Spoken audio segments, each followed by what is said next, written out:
سلامونه مې ومنئ دوستانو. یاره ښایسته ډېر په لوړ ځای راختلی یم او څه موسم ښایسته وي، نری نری باران څه ځای ښایسته وي او د کورونو نه دا لوګي چې کله وګوري انسان دا تصور وکړي چې دا خلک کور ته ناست دي نو بار ستا نوره هم یخني وشي. بله دومره ښایسته ځایونو کې کورونه جوړ کړي، ځای په ځای سړکونه یې نه، موټرې بدل ښکاري او پیاده خلکو ته یې وګوره څنګه لاره ښه وګوره پیپونه یې ورته لګولي دي. وروره که څوک ستړي کېږي چې لاس ور اچوي، وګوره زموږ د غرونو حساب یې نه دی، شیره ګاډي هم خرابوي، انسانان هم خرابوي او ډېر ښایسته ځای دی. ما هم په اول ځل راغلی یم، بس دغه ځای مې لاندې نه په نظر شو مې لاړ شئ په شا لار ورته راوختم او دغسې لاندې راله سره ښکاره شوم. زه تاسو ته به یې هم وښیم. دا ګوره سټپ بای سټپ یې ځایونه جوړ کړي دي، ته به نه پوهېږې چې زه دومره په لوړه راخېږم یا زه کوزېږم. د کورونو والا واړه واړه پټي ځان ته مختلف شیان یې لګولي دي. دا وګوره دونه ښایسته لاره ده، زبردست کورونه دي. دا ځای نه خو واورین دي، خو باران ماران شوی لا واورې کم امکان نشته، شاید وشي. او لاندې ګورو، زه خپل هم لا نیم کوشی یم چې ستاسو په سترګې وګورم، نو بیا ګورو نو چې هر څنګه ځای دی. توکل په خدای.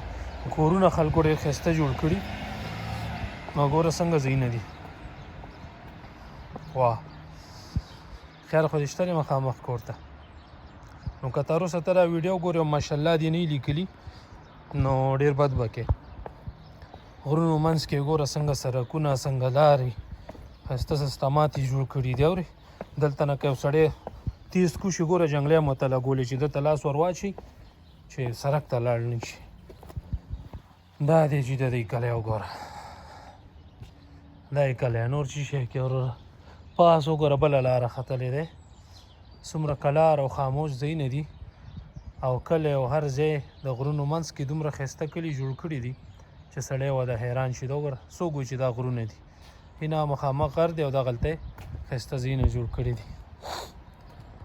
او لار هم راته نه ده معلومه، توکل په خدای روان یم. دا ګوره موټر ته یې څنګه ښایسته لاره جوړه کړې ده. نو اشنا ستا هم کلي که نه، د دې خلکو کلي وګوره، مخامخ غر وګوره، ورلاندې څنګه کور دی. واه دا خبرې اترې دي. ښه روان یو نو چې هر ځای ته هم سر ووتو.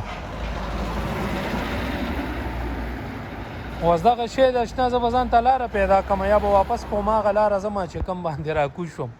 په دغه مې سر نه خلاصېږي چې چېرته ووځم که نه او که خیري.